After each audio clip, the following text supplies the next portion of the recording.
Checking कैसे करेंगे, एक सेक्शन को हम लोग 3 बार चेक करेंगे, मतलब एक होता है नीचे, मिडिल एंड टॉप, कि ये पोर्शन को हम लोगों को इलास्टिसिटी चेक करना है। जब हम लोगों को लगे इलास्टिसिटी बॉन्ड ब्रेक हो चुका है, देन हम लोग उसको रिंस आउट कर देंगे। सुरभि शॉर्टकट का क्वेश्चन था जी, सर स्ट्रेटनिंग क्रीम लगाने से पहले आयरन करना चाहिए या नहीं? ये पूरा डिपेंड करता है हेयर का स्ट्रक्चर का ऊपर, ये हेयर का स्ट्रक्चर कैसा है जो मैंने पहले। So hello guys, welcome back to my channel Vikas hair stylist. So आज मैं बताने वाला हूँ बहुत ही इंपॉर्टेंट सा टॉपिक है जो है स्ट्रेटनिंग।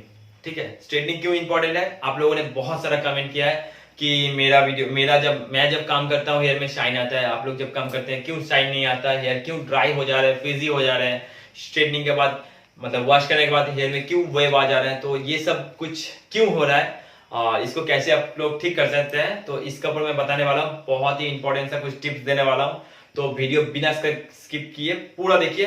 वीडियो में बहुत कुछ बताने वाला हूँ, बहुत कुछ आप लोगों को सीखने को मिलेगा, तो वीडियो का अंत तक बने रहिए। और जो दोस्त मेरे चैनल पर नए हैं, चैनल को सब्सक्राइब कर लीजिए, पास में बेल आइकन को दबा दीजिए, जिससे मेरे वीडियो का ऑल नोटिफिकेशन सबसे पहले आप तक पहुंच जाए। तो चलिए वीडियो स्टार्ट करते हैं।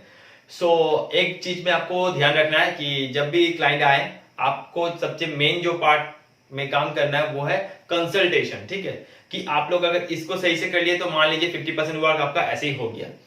तो कंसल्टेशन क्या क्या करेंगे?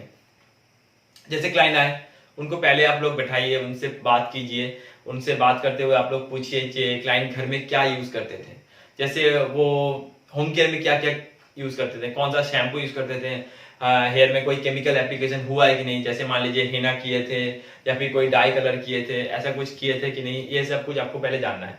जैसे हम लोग कौन सा चीज हम लोग स्ट्रेटनिंग का टाइम अवॉइड करेंगे, जैसे हो गया हेना कोटिंग, हेना को हम लोग अवॉइड करेंगे।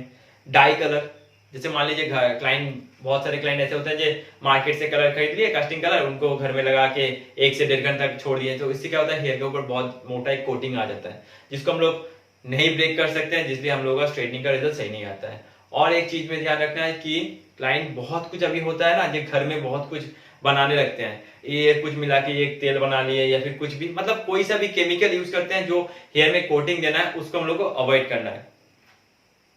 या फिर जैसे मान लीजिए कोई क्लाइंट घर में जो शैम्पू यूज करते हैं वो ब्लैक कलर का शैम्पू यूज करते हैं कि नहीं, क्योंकि ब्लैक कलर का जो शैम्पू है वो हेयर के ऊपर एक कोटिंग कर देता है, तो इन सब हेयर को हम लोग अवॉइड करेंगे।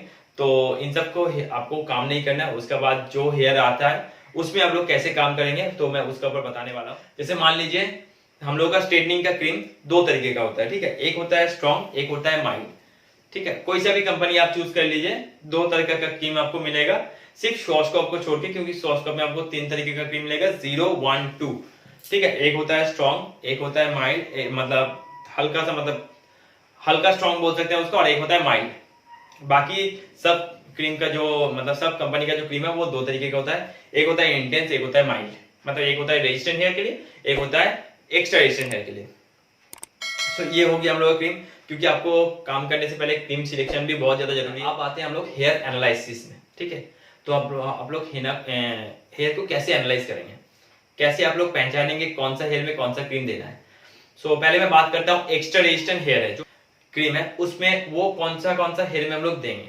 जैसे मान लीजिए बहुत थिक हेयर है, क्लाइंट का बहुत थिक है, स्ट्रॉन्ग है, हेयर का इलास्टिसिटी बहुत अच्छा है, ऊपर से बहुत ज्यादा कर्ल्स है, उन सब हेयर में, मतलब जिसका हेयर के भी इलास्टिसिटी बहुत स्ट्रॉन्ग है, मोटा हेयर है, उस हेयर में हम लोग एक्स्ट्रा रेजिस्टेंट क्रीम से काम करेंगे। और जो हेयर फाइन है, भले कितना ही उसमें कर्ल्स की ना हो जाए, अगर फाइन है, इलास्टिसिटी कम है, तो उस हेयर में हम लोग जो हम लोग का माइल्ड क्रीम है, मतलब रेजिस्टेंट जो क्रीम है, उस क्रीम से हम लोग काम करेंगे। तो ये हो गया हम लोग का क्रीम सिलेक्शन। ये हम लोग 2 स्टेप पार कर चुके हैं। अब हम लोग जानते हैं कि कौन सा हेयर में वेट हेयर में क्रीम एप्लीकेशन करेंगे और कौन सा हेयर में हम लोग ड्राई करके क्रीम एप्लीकेशन करेंगे। तो पहले हम लोग बता देते हैं कि ड्राई करके कौन सा हेयर में हम लोग क्रीम एप्लीकेशन करेंगे, जो हेयर बहुत ज्यादा मोटे हैं, थिक है और उसका इलास्टिसिटी बहुत अच्छा है और कर्ल्स बहुत है, मतलब पेंसिल कर्ल्स है, उस हेयर में हम लोग पहले ड्रायर करेंगे, मतलब 100% ब्लो ड्राई करेंगे, देन क्रीम एप्लीकेशन करेंगे। और या फिर हम लोग अगर देखते हैं बहुत ज्यादा मोटा है तो उसमें हम लोग पहले आयरन भी करेंगे, उसका क्रीम एप्लीकेशन करेंगे। और बाकी हेयर में जैसे हो गया माइल्ड, मतलब हेयर का इलास्टिसिटी बहुत ज्यादा नहीं है, तो उस हेयर में हम लोग 60 to 70% हेयर को ड्राई करेंगे, देन उसी में हम लोग प्रोडक्ट को एप्लीकेशन करेंगे। ये हो गया हम लोग का तीसरा पार्ट। अब आते हैं चौथा पार्ट, जो है हम लोगों का बॉन्ड चेक। ठीक है, तो बॉन्ड चेक हम लोग कैसे करेंगे, मैं मान लीजिए मैं यही एरिया मतलब अपना जो हेयर का जो शेप है उसको हम लोग 4 सेक्शन में डिवाइड करते हैं, प्रोफाइल एंड रेडियल। तो हम लोग अगर रेडियल से प्रोफाइल से स्टार्ट करते हैं तो पीछे का हम लोग अगर यहाँ से क्रीम एप्लीकेशन स्टार्ट करते हैं, ये हम लोग का एक सेक्शन हो गया। इसमें हम लोग जो क्रीम स्टार्ट कर रहे हैं एप्लीकेशन, उसको हम लोग लगाने के 10 मिनट बाद से उसको हम लोग चेक करना शुरू करेंगे। ठीक है, चेकिंग कैसे करेंगे, एक सेक्शन को हम लोग 3 बार चेक करेंगे, मतलब एक होता है नीचे, मिडिल एंड टॉप, कि ये पोर्शन को हम लोगों को इलास्टिसिटी चेक करना है। जब हम लोगों को लगे इलास्टिसिटी बॉन्ड ब्रेक हो चुका है, देन हम लोग उसको रिंस आउट कर देंगे। ये हो गया हम लोग का चौथा पार्ट। अब आते हैं हम लोग जो मेन पार्ट है वो है आयरन। कौन सा आयरन यूज करेंगे, आयरन का टेम्परेचर कितना होगा, आयरन का रिपीटेशन कितना होगा। ठीक है, तो आप लोग आयरन कौन सा यूज करेंगे, आयरन आप लोग जैसे मान लीजिए सेरेमिक प्लेट यूज कर सकते हैं, गोल्ड प्लेटेड यूज कर सकते हैं, टाइटेनियम प्लेटेड यूज कर सकते हैं, आर्गन ऑयल का आयरन यूज कर सकते हैं, या फिर आप स्टीम पॉट का भी यूज कर सकते हैं। कोई सा भी आयरन यूज कीजिए, आयरन क्लीन होना चाहिए। ठीक है, आयरन में कोई स्क्रैचेस नहीं होना चाहिए। स्क्रैचेस होने से क्या होगा, हेयर आपका ब्रेकेज होगा। ठीक है, हेयर बीच बीच से टूट जाएगा। तो ये चीज को आपको ध्यान में रखना है। अब मैं बताने वाला हूं कौन सा हेयर में कितना डिग्री फारेनहाइट में हम लोग आयरन करेंगे। जो हेयर बहुत ज्यादा थिक है, स्ट्रॉन्ग है, बहुत मतलब पेंसिल कर्ल्स जो हेयर मैंने बोला था पहले, बहुत ज्यादा स्ट्रॉन्ग थिक हेयर, उस हेयर में हम लोग 210 से 230 डिग्री का जो फारेनहाइट होता है उससे हम लोग आयरन करेंगे। और आयरन का जो रिपीटेशन होगा उस हेयर के लिए 7 to 8 टाइम टू 10 टाइम तक भी हम आयरन करेंगे। डिपेंड करता है आप कितना मोटा सेक्शन से आयरन कर रहे हैं। अगर फाइन सेक्शन से आयरन कीजिएगा तो 6 to 7 टाइम आयरन करने से हो जाएगा। अगर थोड़ा थिक सेक्शन लेके काम करते हैं तो उसको हम लोग मिनिमम 10 रिपीटेशन तक आयरन करेंगे। अब आ जाते हैं हम लोग फाइन हेयर में। जो फाइन हेयर है उसमें हम लोग का टेम्परेचर कितना होगा, उसमें हम लोग का टेम्परेचर होगा 170 to 190। इसका बीच में हम लोगों को रखना है। डिपेंड करेगा आप कितना मोटा सेक्शन से काम कर रहे हैं। अगर फाइन सेक्शन से कर रहे हैं तो 170 180 में हम लोग करेंगे। और उसका जो आयरन का रिपीटेशन होगा वो होगा आपका 4 to 5 टाइम होगा। ठीक है, इस और जो हम लोग का मिडिल रहता है, मतलब मिड, जो ना ही बहुत ज्यादा स्ट्रॉन्ग हेयर है ना ही बहुत ज्यादा माइल्ड हेयर है, मतलब बहुत ज्यादा वीक हेयर है, उस हेयर में हम लोग जो आयरन का रिपीटेशन होगा वो होगा 6 to 8 टाइम। उसमें भी हम लोग अगर डिपेंड करता है जे उसका जो टेम्परेचर होगा वो होगा हम लोग का 190 to 210। ठीक है, इसका अंदर होगा और डिपेंड करता है आप कितना मोटा सेक्शन से काम कर रहे हैं, उसके ऊपर आपका आयरन का रिपीटेशन डिपेंड करता है। तो ये हो गया हम लोग का आयरन का। ठीक है, अब हम लोग जानते हैं न्यूट्रीलाइजर। ठीक है, जैसे हर एक कंपनी बोलता है कि आपको 10 मिनट तक न्यूट्रीलाइजर को रखना है, लेकिन आपको वो काम करते हुए पता चलेगा कि हम लोग हर हेयर में 10 मिनट तक क्रीम नहीं रखते हैं। मतलब जो न्यूट्रीलाइजर है वो उसको हम लोग 10 मिनट तक नहीं रखते हैं। किसी किसी हेयर में ऐसा होता है जो न्यूट्रीलाइजर ज्यादा देर रखने से क्या होता है, हेयर फ्रीजी हो जाते हैं। तो ये पूरा आपका एक्सपीरियंस का ऊपर होगा कि आपको देखना पड़ेगा हेयर किस कंडीशन में है। अगर हेयर देखते हैं कि मिड लेंथ तक हेयर सही है, नीचे का हेयर बहुत ज्यादा ड्राई हो चुका है, डैमेज हो चुका है, उसमें तो हम लोग 10 मिनट तक नहीं रख सकते हैं। उस दौरान हम लोग क्या करेंगे, न्यूट्रीलाइजर तो पूरा एप्लीकेशन करेंगे, जितना हो सके क्विक एप्लीकेशन करेंगे। एप्लीकेशन का बाद 1 से 2 मिनट बाद ही उस हेयर में हम लोग कोई सा भी कंडीशनिंग एजेंट का प्रोडक्ट लगा देंगे। जैसे मान लीजिए कोई कंडीशनर हो सकता है, हेयर स्पा हो सकता है, कोई सा भी मास्क हो सकता है, उसको हम लोग एप्लीकेशन कर देंगे। अदरवाइज क्या करेंगे, उस हेयर में हम लोग वाटर स्प्रे कर देंगे। 1 से 2 मिनट के बाद ही हम लोग उसको वाटर स्प्रे कर देंगे। देन हम लोग 5 to 6 मिनट और वेट करके पूरा हेयर को रिंस आउट कर देंगे। सो देखिएगा हेयर में बहुत अच्छा शाइन आएगा। ठीक है, अब मैं जो आयरन यूज करता हूँ वो मैं आइकॉनिक का आयरन यूज करता हूँ, कभी कभी मैं आर्गन ऑयल का भी यूज करता हूँ। तो देखते हैं मेरा हेयर में जैसा भी मैं आयरन दोनों में से कोई सा भी यूज कर लूँ सेम साइन आता है। तो ये आप भी जब काम करते रहिएगा तो आपको भी एक्सपीरियंस आएगा, आप भी धीरे धीरे बहुत अच्छा साइन लाएंगे। तो इसी थ्योरी से आप आगे बढ़ते रहिए तो आपका काम भी बहुत अच्छा होगा। तो मैं आप बताने वाला हूँ कुछ क्वेश्चन मैंने सिलेक्ट किया था। ठीक है, बहुत सारे क्वेश्चन से मेरे सामने जो आया मैं उसका बारे में बताने वाला हूँ। जो जैसे था सुरभि सरकार का क्वेश्चन था, जिस सर स्ट्रेटनिंग क्रीम लगाने से पहले आयरन करना चाहिए या नहीं। ये पूरा डिपेंड करता है हेयर का स्ट्रक्चर का ऊपर। ये हेयर का स्ट्रक्चर कैसा है, जो मैंने पहले बोला बहुत ज्यादा अगर कर्ल्स है, पेंसिल कर्ल्स है और मोटा थिक सेक्शन है, थिक हेयर है, तो उस दौरान आप लोग ब्लो ड्राई भी कर सकते हैं, आयरन भी कर सकते हैं, वो पूरा आपका ऊपर है। ठीक है, और उसका बाद उन्हीं का एक क्वेश्चन है कि क्या हम लोग गीले बालों में स्ट्रेटनिंग क्रीम एप्लीकेशन कर सकते हैं या नहीं। ठीक है, ये भी जो मैंने बोला, ये थिन हेयर है, थिक नहीं है, बहुत ज्यादा फाइन हेयर है, वीक हेयर है, उसमें हम लोग 50 to 70% जैसा हम लोग ड्राई करेंगे, मतलब 60 to 70% हम लोग ड्राई करेंगे, उस ऊपर हम लोग क्रीम को एप्लीकेशन करेंगे।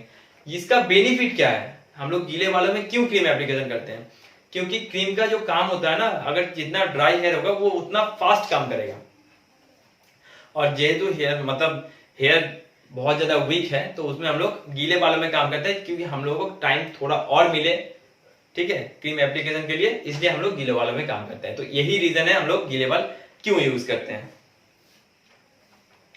उसके बाद हो गया मोहन परस्कार का, तो उनका है सर बॉन्ड ब्रेक एक ही सेक्शन में चेक करना चाहिए, एक ही सेक्शन में चेक करना है क्या? नहीं, एक ही सेक्शन में नहीं चेक करना है, क्योंकि आपको जो क्रीम एप्लीकेशन करना है, मान लीजिए आप ये सेक्शन से स्टार्ट करते हैं, तो ये सेक्शन का जो क्रीम एप्लीकेशन खत्म हुआ, यहाँ पे जब तक मैं खत्म किया, वहां से मैं टाइम कैलकुलेशन करना स्टार्ट करूंगा 10 मिनट तक का, ठीक है, 10 मिनट हो गया, देन मैं जो हम लोग का चेकिंग है बॉन्ड चेक, उसको हम लोग चेक करेंगे। पहले हम लोग नीचे चेक करेंगे, देन मिड लेन पे चेक करेंगे, देन हम लोग टॉप में चेक करेंगे। जब हम लोगों को लगे बॉन्ड ब्रेक हो चुका है, देन हम लोग उसको रिंस आउट कर देंगे, देन अदर सेक्शन को भी हम लोग चेक करेंगे। जब हम लोग को पूरा सेक्शन में बॉन्ड ब्रेक मिल जाए, देन हम लोग हेयर को वॉश कर देंगे। हम लोग पानी क्यों स्प्रे करते हैं? पानी स्प्रे करने का एक ही मतलब है कि हम लोग वहां पे उस क्रीम का प्रोसेसिंग स्टॉप कर दिए, ठीक है।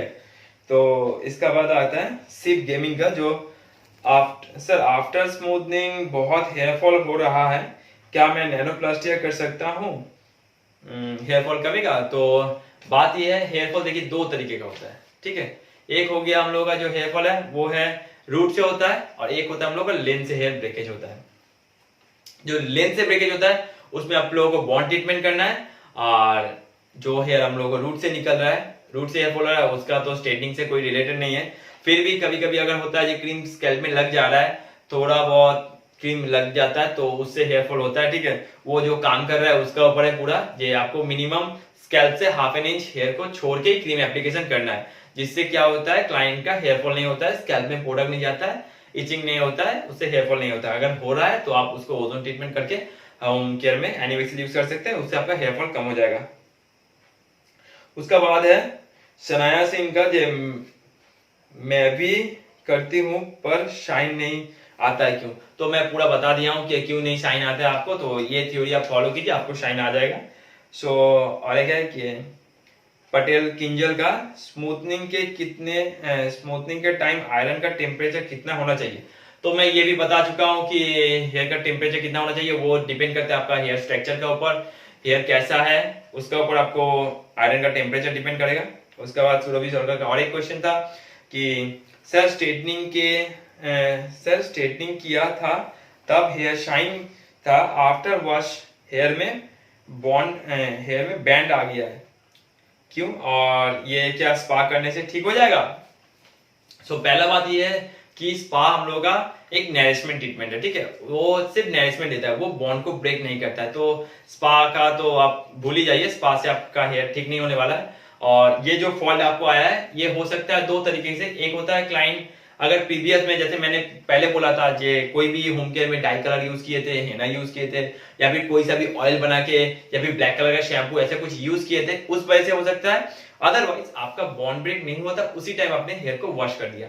जब आप आयरन कर रहे थे तब तो आपको शाइन मिलेगा, जब आप न्यूट्रल लगाए तब तक भी मिलेगा, उसके बाद जब आप लोग वॉश करने के बाद ब्लो ड्राई करते हैं तब भी शाइन मिलेगा, लेकिन बॉन्ड ब्रेक नहीं हुआ इसलिए आपको प्रॉपर रिजल्ट नहीं मिल रहा है। तो उस हेयर में आपको क्या करना है, आपको क्लाइंट को 1 मंथ के लिए छोड़ देना है, क्योंकि उसमें हम लोग फिर से काम नहीं कर सकते हैं तुरंत, क्योंकि ये बहुत ही हार्ड क्रीम होता है। सो आपको 1 मंथ के लिए क्लाइंट को छोड़ देना है, उसके बाद आप काम कर सकते हैं। अदरवाइज आपको अगर उसी टाइम पे आप लोग अगर स्ट्रेट लुक चाहिए तो आप नैनोप्लास्टिया कर सकते हैं। अगर देखते हैं हेयर बहुत ज्यादा ओवर प्रोसेस कर चुका है तो उसको आप लोग केराटिन कर सकते हैं या फिर बोटॉक्स कर सकते हैं। तो एज पर आपका ऊपर है कि आप कैसे ट्रीट कर रहे हैं। तो आज का वीडियो का टॉपिक यही था। सो आप लोगों को कैसा लगा, कुछ हेल्प हुआ कि नहीं, कमेंट करके जरूर बताइएगा कि मेरा ये वीडियो आपके लिए यूजफुल था कि नहीं था। अगर यूजफुल था तो एक लाइक कर दीजिएगा, चैनल पे नए हैं तो चैनल को सब्सक्राइब कर दीजिएगा। अगर मेरा वीडियो बहुत अच्छा लगे तो आप प्लीज एक शेयर कर दीजिएगा। सो मिलते हैं दूसरे किसी वीडियो में। सो तब तक के लिए टाटा बाय बाय।